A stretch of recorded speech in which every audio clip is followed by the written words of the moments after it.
আজকে সন্ধ্যাবেলায় এই সভা, তার চিন্তা ভাবনা, হয়তো খানিকটা উষ্মা, হয়তো খানিকটা হতাশা, হয়তো খানিকটা দুশ্চিন্তার মধ্যে দিয়ে এই সভা তার মতামত প্রকাশ করছে যে সভার পক্ষের মত হলো আমাদের দল আছে, আমাদের দেশ নেই। In the era of American War of Independence তাদের মধ্যেও যেমন এরকম সাইকেলস অফ পলিটিক্যাল অ্যাংজাইটি হতো, সেই সময় one of the founding fathers of America বলেছিলেন যে this is the moment when we put truth to power. পলিটিক্সের হাতে পাওয়ার আছে, পলিটিক্সের হাতে ক্ষমতা আছে, আর আমরা যারা সাধারণ নাগরিক, আমরা যারা সাধারণ জীবনযাত্রার মধ্যে থাকি, আমাদের জীবনের মধ্যে দৈনন্দিন সুখ দুঃখ আছে, আমাদের বেঁচে থাকার অধিকার আছে, আমাদের বেঁচে থাকার উপজীব্য আছে। এবং হয়তো আজকের সন্ধেবেলা এটাই চিন্তাভাবনা করে দেখার চেষ্টা করবে যে একটা দেশ এবং সেই দেশের যে পলিটিক্যাল ক্ষমতার যে ব্যবস্থা, সেই ক্ষমতার ব্যবস্থা আজকের জীবনে সাধারণ মানুষের সঙ্গে, সাধারণ মানুষের রোজকার দৈনন্দিন ভালো মন্দ জীবনের সঙ্গে তার আত্মিক সম্পর্ক কতটা। আজকের সন্ধ্যা যে বস্তু বিশেষ, যে বক্তব্যের ওপরে ফোকাস করছে, সেই বক্তব্য হলো যে দিস হাউস বিলিভস, এই সভা আজকে মনে করছে আমাদের দল আছে, দেশ নেই। জয়ন্ত যখন বলে যাচ্ছিল তখন আমার পাশে বসা একজনের পালস রেট প্রচণ্ড ফ্লাকচুয়েট করছিল, কারণ সে চাইছে অনেক কিছু বলতে, ভাবছে অনেক কিছু বলবে, আর সঙ্গে সঙ্গে ভাবছে যে এটা বললে আমার দলের বিরুদ্ধে বলা হবে না। তো দেখা যাক শতরূপ কি বলেন। শতরূপ, ইয়োর টাইম নাও। দেখুন, আজকে আলোচনার মূল বিষয় আমি যেটা বুঝেছি তা হচ্ছে আমরা খালি দলাদলি করি নাকি দলীয় স্বার্থের বাইরে উঠতে সক্ষম আমরা যখন সময় সেটা দাবি করে। এখন দেখুন, আপনাদের সামনে এখন 4টে দলের লোক দলীয় স্বার্থের ঊর্ধ্বে উঠে একটা দিকে বসে আছে। তারপরেও যদি আপনারা বিশ্বাস না করেন যে আমাদের দলের ঊর্ধ্বেও একটা দেশ আছে, তাহলে আর কবে বিশ্বাস করবেন? দেখুন, আমি বিশ্বনাথ স্যার একটা কথা বলার সময় বললেন, আমি স্যারের ওই তর্কটার মধ্যে যাচ্ছি না, ওটা আমার কিছুটা কি বলবো, একটু ব্যক্তিগত আক্রমণ টাইপেরই লাগে কথাটা। উনি যতবারই বলেন যে যবে থেকে রাজনীতি পেশা হয়ে গেল, তো আগে মানুষ চ্যারিটির জন্য রাজনীতি করতো, যবে থেকে রাজনীতি পেশা হয়ে গেল তবে থেকে সর্বনাশ হয়ে গেল। আমি এরকম অনেককে বলতে শুনেছি, স্যার আগে যখন মানুষ বিনা পয়সায় পড়াতেন তখন শিক্ষকতা মহৎ ছিল, যবে থেকে মানুষ মাইনে নিয়ে পড়ানো শুরু করলেন তবে থেকে শিক্ষকতা ব্যবসা হয়ে গেল। তা বলে কি আপনি প্রফেসর হয়ে ভুল করেছেন?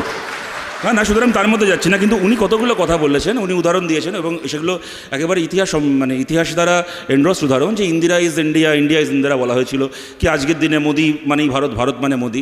স্যার, আমরা 34 বছর সরকার চালিয়েছি, সিপিআইএমের বিরুদ্ধে কারোর 100টা সমালোচনা থাকতে পারে এবং সেগুলো ন্যায্যও হতে পারে, সেই নিয়ে কোনো সন্দেহ নেই। সিপিআইএম আমার দলও সমালোচনার ঊর্ধ্বে নয়। 34 বছরে একটা দিনের জন্য, একটা ঘন্টার জন্য আমরা কখনো বলিনি জ্যোতি বসু মানে পশ্চিমবাংলা আর পশ্চিমবাংলা মানে জ্যোতি বসু, একটা মিনিটের জন্য কখনো বলিনি। আমরা ভোটে যখন হেরে যাই তখনকার কথা খালি নয়, যখন আমরা ভোটে জিতেও গেছি আমরা কোনোদিন বলিনি, মিডিয়া বলার চেষ্টা করেছে ব্র্যান্ড বুদ্ধর জয়, কিন্তু আমরা কোনোদিন বলিনি যে বুদ্ধদেব ভট্টাচার্য জিতেছেন, আমরা কোনোদিন কথা বলিনি। সুতরাং give us credit where it's due. আপনি একটা ব্র্যাকেটের মধ্যে সবাইকে ফেলতে পারেন না। দ্বিতীয় কথা হচ্ছে যে এই একটা প্রশ্ন শীর্ষাও কথাটা বললেন, বা জেনারেলি প্রশ্নটা আসলো যে কখনো আমরা দলীয় স্বার্থের ঊর্ধ্বে উঠে একটা দেশের প্রশ্ন ঐক্যবদ্ধ হতে পারি কিনা। ইন্দিরা গান্ধীর নাম থেকেই কথাটা মাথায় আসলো। আমাদের যখন ইন্দিরা গান্ধীর দলের সঙ্গে এবং সরকারের সঙ্গে মারামারি, রাজনৈতিক লড়াই, খুনোখুনি, পশ্চিমবাংলায় রক্তগঙ্গায় ভেসে যাচ্ছে আমাদের দল, সেই সময় আমাদের দলীয় স্বার্থের ঊর্ধ্বে উঠে প্রথমে ব্যাংক ন্যাশনালাইজেশনের প্রশ্নে এবং তারপরে বাংলাদেশের মুক্তিযুদ্ধের প্রশ্নে আমরা ভারত সরকারের পাশে, ইন্দিরা গান্ধীর পাশে দাঁড়িয়েছিলাম, ব্ল্যাঙ্ক চেক লিখে দিয়েছিলাম যে ইন্দিরা গান্ধী, আপনার সঙ্গে দেশের ভেতর আমাদের যা দ্বন্দ্ব আছে অন্য জায়গায় থাকবে, কিন্তু আপনি পাঠান বাংলাদেশের মাটিতে ভারতের সেনা, পাকিস্তানকে দুটুকরো করুন, আমরা আপনার সঙ্গে রয়েছি। আমরা দেশের স্বার্থে, আমরা রাজনৈতিক লড়াইয়ের ঊর্ধ্বে উঠে আমরা সরকারের পাশে দাঁড়িয়েছি। এবং সাম্প্রতিক এক্সাম্পল, আমি বলার আগে সেটা কেয়াদিও বলেছেন, আরও কয়েকজনও বলেছেন, যখন পেহেলগামে কদিন আগে জঙ্গি হামলা হলো তার পরের দিন প্রধানমন্ত্রী বিহারে ইলেকশন ক্যাম্পেইন করছিলেন, কিন্তু ভারতের সমস্ত বিরোধী দলের নেতা পরের দিন সকালবেলা দিল্লি পৌঁছে গেছিল এবং আমরা ব্ল্যাঙ্ক চেক লিখে দিয়েছিলাম সরকারকে যে সরকারের পাশে আমরা সব রকমভাবে আছি।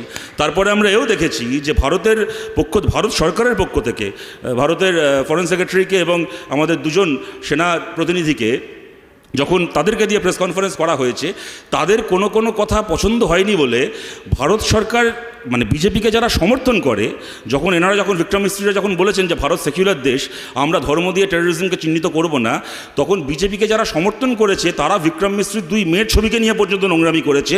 কিন্তু আমরা বিরোধী দল এগিয়ে গিয়ে কিন্তু তখন ভারত সরকারের পাশে, খালি দেশের মধ্যে নয় দেশের বাইরে যখন অল পার্টি ডেলিগেশন গেছে, এটা কেয়াদিও বলল, সমস্ত রাজনৈতিক দলের প্রতিনিধিরা আমরা গোটা পৃথিবীতে গিয়ে আমরা বলে এসেছি কীরকমভাবে পাকিস্তান আমাদের মাটিকে রক্তাক্ত করেছে এবং পাকিস্তানের যে টেরোরিজমকে মদত দেওয়ার যে ওদের যে বছরের পর বছর চলে আসা রাজনীতি, গোটা ভারতের সমস্ত রাজনৈতিক দল একসঙ্গে এই প্রশ্নে একটা অবস্থান নিয়েছে। বিশ্বনাথ স্যার বললেন পার্লামেন্টে বিভিন্ন বিষয়ে আমাদের সমর্থন করা না করার কথা। আমি বলছি, যখন ইলেকটোরাল বন্ড চালু হয়েছিল, মানে বিজেপি তো টাকা নিয়েছিল, তৃণমূল কংগ্রেস একটা রাজ্যের একটা দল, তারাও সেকেন্ড হাইয়েস্ট আপনারা জানেন বেনিফিশিয়ারি ছিল ইলেকট্রাল বন্ডের। আমাদের কাছেও সুযোগ ছিল, আমরা কেরালায় সরকার চালাই, ত্রিপুরায় আমরা প্রধান বিরোধী পক্ষ, তামিলনাড়ুতে আমরা সরকারের পক্ষে রয়েছি, আরও ভারতের কতগুলো রাজ্যে আমাদের কম বেশি প্রেজেন্স রয়েছে। অপশান আমাদের কাছেও ছিল ইলেকট্রাল বন্ডের পয়সা খাওয়া, কিন্তু আমরা আমাদের দলের ঊর্ধ্বে দেশকে বেছে নিয়েছিলাম বলে আমরা না একটা পয়সা নিয়েছি, না কাউকে একটা পয়সা নিতে দিয়েছি, আমরা ইলেকট্রাল বন্ড বাতিল করিয়েছি। 4 নম্বর কথা, দলবদলের প্রশ্ন এখানে এসেছিল। আমরা 34 বছর বাংলায় সরকার চালিয়েছি, 30 বছরের ওপর ত্রিপুরায় কেরালায় চালিয়েছি। কোনো দিন অন্য কোনো দল থেকে যেটা একটা পঞ্চায়েত মেম্বারকেও দলবদল করিয়ে আমাদের দলে আনিনি। তার কারণটা হচ্ছে, যে আমাকে ভোট দিয়েছে খালি সে নয়, যে আমাকে ভোট দেয়নি সেও আমার দেশ, তার গণতান্ত্রিক মতামতটাকেও আমরা পাহারা দিয়েছি। সুতরাং এখানে আমরা দলের ঊর্ধ্বে, আমরা দেশের প্রশ্নে আমরা এক হয়েছি। জয়ন্তদা, আইল্যান্ড কুটদের মৃত্যুকে নিয়ে আমি আক্ষেপ করাই উচিত, কিন্তু বাংলার একজন প্রেগন্যান্ট মহিলা সোনালী বিবিকে যখন বাঙালি হওয়ার জন্য এবং মুসলমান হওয়ার জন্য গর্ভবতী অবস্থায় বেআইনিভাবে বাংলাদেশে পাঠিয়ে দেওয়া হবে, আমি তখন সেটাকে দেশপ্রেম বলবো, আমি তখন এসআইআরকে ডিফেন্ড করব। এইটা যদি আপনি করেন জয়ন্তদা, তাহলে আমি বলছি আপনার দল আছে কিনা দেশ আছে কিনা জানি না, কিন্তু এক্ষেত্রে কোনো যুক্তি নেই। দেখুন, আমি আমার কথাকে এবার শেষ করতে হবে, আমি আমার কথাকে শেষ করে আনছি এটা বলে, আমি অটল বিহারী বাজপেয়ীর একটা কথা কোট করছি। আপনাদের অনেকের মনে থাকবে, যখন প্রথমবার ওনার সরকারের বিরুদ্ধে নো কনফিডেন্স মোশন এসেছিল, উনি পার্লামেন্টে দাঁড়িয়ে একটা কথা বলেছিলেন যে দেখুন, আমরা এতগুলো রাজনৈতিক দল বসে আছি, আমরা কে কোন পথে দেশের ভালো করতে চাই, আমাদের পথ নিয়ে একে অপরের মধ্যে দ্বন্দ্ব থাকতে পারে, কিন্তু আলটিমেটলি আমরা যে সবাই দেশের ভালো করতে চাই, এই প্রশ্নে আমাদেরকে একে অপরকে বিশ্বাস করতেই হবে। যদি এই কালেকটিভ একটা উইল আমাদের না থাকে, তাহলে আমরা একটা ঘরের মধ্যে আমরা বসে আছি আজকে কেন? আমি সেই জায়গা থেকে কথা বলছি যে দেখুন, আমরা যে যার মতো করে, এটা আমাদেরকে বুঝতে হবে যে আমার সাথে দেবাংশুর কি কেয়াদির একটা কথা মিলছে না, মানে এই নয় যে আমরা কেউই দেশের বিরোধী। আমরা মনে করি যে এই পথে আমি মনে করি ভালো হবে, ও মনে করে ওই পথে ভালো হবে। কেয়াদি মনে করে ভারত যদি হিন্দু রাষ্ট্র হয় তাহলে ভারতের মানুষের ভালো হবে, আমি মনে করি ভারত যদি সেকুলার রাষ্ট্র হয় ভারতের মানুষের ভালো হবে। কেয়াদি মনে করে হিন্দুদেরকে ভারতে একত্রিত হয়ে ভোট দিতে হবে। হিন্দুরা কুম্ভমেলায় এক হতে পারবে না, কুম্ভমেলায় যারা গরিব হিন্দু তারা স্ট্যাম্পিড হয়ে মারা যাবে, আর আম্বানির ছেলেকে যেরকমভাবে ধোপা কাপড় কাছে ওরকমভাবে জলে 5টা লোক মিলে চোবাবে। মানে কুম্ভমেলায় হিন্দুরা এক হবে না, কিন্তু ভোটের লাইনে হিন্দুদেরকে এক হয়ে হিন্দুদের নামে ভোট দিতে হবে। আমরা মনে করি ভারতের শ্রমিককে, ভারতের কৃষককে এক হয়ে ভোট দিতে হবে, যে যার মতো করে দেশের ভালো চায়। দেবাংশু মনে করে যে জগন্নাথ মন্দির হয়েছে, বাইরে কিছু লোক মানে তারা ফুলের ডালি নিয়ে বসেছে, সিঁড়িতে অনেকে ভিক্ষের বাটি নিয়েও বসবে, এর ফলে এমপ্লয়মেন্ট হবে। আমরা মনে করেছিলাম যে সিঙ্গুরে কারখানা হবে, তার ফলে এমপ্লয়মেন্ট হবে। দেবাংশু মনে করেছে, ধরুন মমতা বন্দ্যোপাধ্যায় সরকারে এসে কার্ল মার্কসের জীবনীকে পশ্চিমবাংলার পাঠ্য থেকে সরিয়েছিলেন, তার বদলে বেচারাম মান্নার জীবনীকে ঢুকিয়েছিলেন, মনে করেছেন ভালো হবে, এর ফলে হতেই পারে। আমাদের সরকার সুকান্ত ভট্টাচার্যের কবিতাকে বাংলা সিলেবাসে রেখেছিল। আমরা মনে করেছি সুকান্তর কবিতা বাচ্চারা পড়বে, বাচ্চাদের মানসিক বিকাশ হবে, ভালো হবে, ভালো দেশ তৈরি হবে। তো মমতা বন্দ্যোপাধ্যায় মনে করেছেন যে না, সুকান্ত ভট্টাচার্য বুদ্ধদেব ভট্টাচার্যের কাকা, সুতরাং তার কবিতা বললে বাচ্চারা বিগড়ে যাবে, তার থেকে অভিষেকের পিসির কবিতা পড়া ভালো। সেই কারণে ওনারাও ভালোই চান রাজ্যের, এটা আপনাদেরকে মানতে হবে। যে কারণে সুকান্ত ভট্টাচার্যের কবিতাকে সিলেবাস থেকে বাদ দিয়ে মমতা ব্যানার্জির 19টা বই সরকারি লাইব্রেরিতে ঢুকিয়েছেন, বাচ্চারা পড়ছে। এখন মা ডাকে হাম্বা, গরু ডাকে বুম্বা, হরে কর কম্বা, বাচ্চাদের ভালো হচ্ছে। সুতরাং এইটা বুঝতে হবে যে এটা আমাদের পথ আলাদা হতে পারে, কিন্তু আমাদের লক্ষ্য এক, আমরা সবাই ভালো করতে চাই। দেখুন, আমি আমার কথাকে শীর্ষে আমাদের মধ্যে সবচেয়ে ছোটো, এবং সত্যি ও যখন কথা বলেছে আমরা প্রত্যেকে অত্যন্ত মুগ্ধ হয়ে শুনেছি, অত্যন্ত ভালোভাবে কতগুলো কথা বলেছে। আমি জাস্ট 2টো কথা বলছি। এক, শীর্ষা আপনি যেটা বললেন যে আর্জেন্টিনার মানে আমাদের উইমেন্স টিম ওয়ার্ল্ড কাপ জিতলো এবং তার সঙ্গে আর্জেন্টিনার উদাহরণটা দিয়ে বললেন যে আজকেই আমরা খালি রাত জাগিনি, 2022-এও আমরা রাত জেগেছিলাম। তার কারণটা হচ্ছে আমাদের একটা অ্যাড্রিনালিন হয় যখন আমরা একটা দলকে সাপোর্ট করি, তার জয়টা দেখতে চাই। কথাটা একদম ঠিক। আমি আপনাকে বলছি শীর্ষা, এই আমরাই ধরুন, আমি একদম জ্ঞান হওয়ার পর থেকে আর্জেন্টিনার সমর্থক। আমি মারাদোনা থেকে শুরু করে আজকের মেসি, মাঝে বাতিস্তা, আমি পাগলের মতো আর্জেন্টিনার সমর্থক। আজকে সকালবেলা যখন মেসি এসেছিলেন যুব ভারতীতে অরূপ বিশ্বাসকে দেখতে, আমারও ইচ্ছে ছিল যাবার, কিন্তু টাকা ছিল না বলে যেতে পারিনি। যাই হোক, কিন্তু এই আমি আপনারা প্লিজ হাত তালি দেবেন, আমার সময় শেষ হয়ে এসছে, আর আমার সময় শেষ হয়ে এসছে, এরকম করবেন না এবার। আরে ঘন্টা কে বাজাচ্ছেন, আমার তো সে করছেন প্লিজ। আচ্ছা, এক সেকেন্ড, অ্যাপ্রিশিয়েট ইট। আমি যে কথাটা বলছিলাম, এই আমি না পাগল না, ওই ট্র্যাপে পা দিই।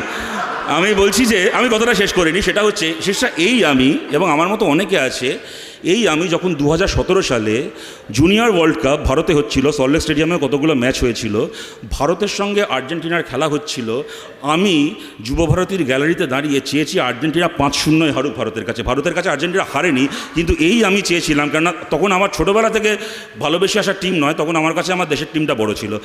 এবং এটা আমি খালি আমার কথা বলছি না, এটা কোটি কোটি ফুটবলপ্রেমী ভারতবাসীর ক্ষেত্রে এটা সত্যি। তাই আমার কথাকে আমি এটা বলেই শেষ করছি যে দেখুন, আমার ধারণা বা এটা আমাদের গভীরভাবে বিশ্বাস যে আলটিমেটলি যতই একটা দল এবং দেশের মধ্যে একটা বৈরিতামূলক সম্পর্ক দেখানোর চেষ্টা হোক না কেন, আলটিমেটলি একটা দল ততই সফল হবে। দেখুন, দোষ, ত্রুটি, দুর্নীতি, বিচ্যুতি অবশ্যই আছে, কিন্তু at the end of the day সেই দল ততটা সফল হবে, ততটা বড় হবে যে দল যত বেশি দেশ হয়ে উঠতে পারবে, যে দল যত বেশি করে দেশের মানুষের সঙ্গে একাত্ম হতে পারবে, সেই দল তত মহৎ হবে, তত সফল হবে। ধন্যবাদ। প্রথম কথা হচ্ছে, দেবাংশুকে বেচারাম মান্নার জীবনী কেনই বা পড়তে হবে, তো বামফ্রন্ট আমলে ক্লাস 6-এ পড়েছে, সুতরাং পড়তে হয়নি। যাক, আমি দ্বিতীয় কথা বলছি, যেটা শীর্ষা বললেন যে আমাদের মধ্যে কেন মতের অমিল আছে ইত্যাদি ইত্যাদি। মতের অমিলটাকে যত খারাপভাবে দেখছেন শীর্ষা, যেখানে নাগরিকদের মধ্যে কোনো মতের অমিল নেই সেটাকে দেশ বলে না, তাসের দেশ বলে। আমাদের মধ্যে মতের অমিল আছে, তা সত্ত্বেও আমরা একসঙ্গে বসবাস করি, তার মানেই আমরা একটা প্রাণবন্ত দেশ। দ্বিতীয় কথা হচ্ছে, চন্দ্রিলদা যেটা বললেন, কি বিশ্বনাথ স্যার যেটা বললেন, বিশ্বনাথ স্যার একদম ভুল কথা বললেন। চায়না ভারতকে না, ভারত চায়নাকে আক্রমণ করেছে, এটা কখনো সিপিএম সিপিআই আলাদা হওয়ার মূল কারণ ছিল না। যাই হোক, কিন্তু যেটা বলছি, মানে বিশ্বনাথ স্যার বা চন্দ্রিলদা যেটা বললেন, এটা একদম টিপিক্যাল সাউথ ক্যালকাটা বুদ্ধিজীবীদের স্বভাব। তা হচ্ছে সমস্যাকে নিয়ে দারুণ রসিয়ে আলোচনা করবে, কিন্তু কোনো সমাধান দেখাতে পারবে না। তাহলে দলীয় গণতন্ত্রের বিকল্পটা কি? পুরনো রাজতন্ত্র। ইনফ্যাক্ট দলীয় গণতন্ত্রের সমালোচনা করে যে কথাগুলো ওনারাই বললেন, যে Indira is India, India is Indira, কি মমতা ব্যানার্জি মানেই পশ্চিমবাংলা, কি মোদি মানেই ভারত, এগুলো কিন্তু এক অর্থে ব্যক্তিতন্ত্র, যা কিনা রাজতন্ত্রেরই আর একটা ফর্ম। অর্থাৎ আমি যেটা বলার চেষ্টা করছি, যে সাবভার্সনগুলোকে আপনারা চিহ্নিত করছেন, এগুলো কিন্তু দলীয় গণতন্ত্র নয়, দলীয় গণতন্ত্রের সাবভার্সন এটা।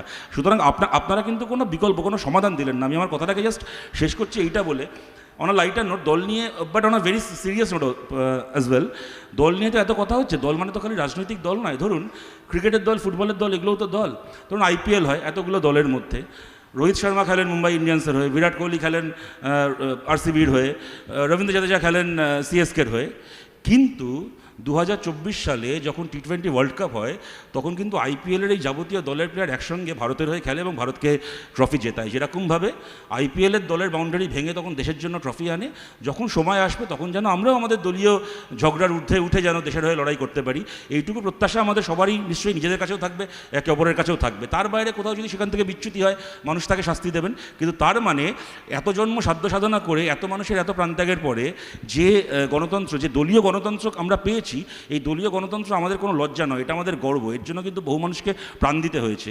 রাজতন্ত্রকে টপল করে, ব্রিটিশ সাম্রাজ্যবাদকে টপল করে এই দলীয় গণতন্ত্র আনতে হয়েছে। এগুলো কিন্তু লেক ক্লাবের ডিবেট থেকে জন্মায়নি। সুতরাং মানে এই দক্ষিণ কলকাতা বুদ্ধিজীবী মার্কা, মানে কি বলবো, এই চটকদারি কথাবার্তা আমরা বলতে পারি, কিন্তু at the end of the day এই যাবতীয় সমালোচনা সত্ত্বেও দলীয় গণতন্ত্র আমাদের একটা অর্জন, যেটাকে কিনা রক্ষা করতে হবে। আচ্ছা, থ্যাংক ইউ ভেরি মাচ। আজকের সন্ধ্যাবেলায় যা শুনলেন তার আবার কোনো রকম পুনর্বিন্যাস সম্পূর্ণ নিষ্প্রয়োজন। অনেক সন্ধ্যায় গিয়েছে, সন্ধ্যা গড়িয়ে প্রায় রাতের দিকে এগোচ্ছে।